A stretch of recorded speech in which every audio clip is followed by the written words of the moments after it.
पतरस की पहली पत्री, दूसरा अध्याय। इसलिए सब प्रकार का बैर भाव और छल और कपट और डाह और बदनामी को दूर करके नए जन्मे हुए बच्चों की नाई निर्मल आत्मिक दूध की लालसा करो, ताकि उसके द्वारा उद्धार पाने के लिए बढ़ते जाओ।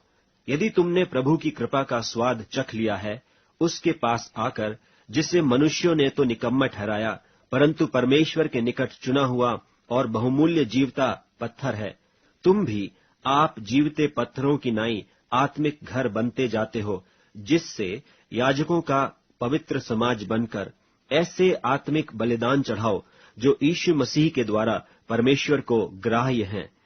इस कारण पवित्र शास्त्र में भी आया है कि देखो, मैं सिय्योन में कोने के सिरे का चुना हुआ और बहुमूल्य पत्थर धरता हूं, और जो कोई उस पर विश्वास करेगा वह किसी रीति से लज्जित नहीं होगा।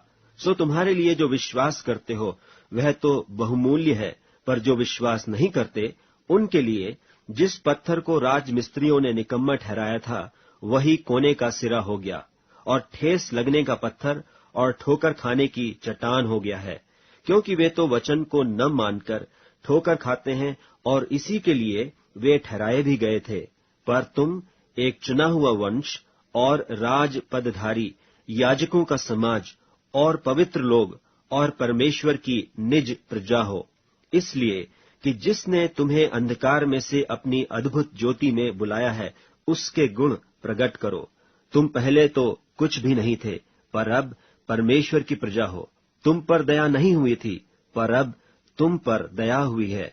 हे प्रियो, मैं तुमसे विनती करता हूं कि तुम अपने आप को परदेशी और यात्री जानकर उन सांसारिक अभिलाषाओं से जो आत्मा से युद्ध करती हैं बचे रहो।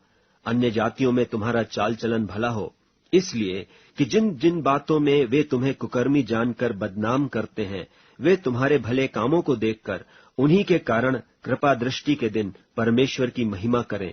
प्रभु के लिए मनुष्यों के ठहराए हुए हर एक प्रबंध के अधीन में रहो, राजा के इसलिए कि वह सब पर प्रधान है, और हाकिमों के, क्योंकि वे कुकर्मियों को दंड देने और सुकर्मियों की प्रशंसा के लिए उसके भेजे हुए हैं।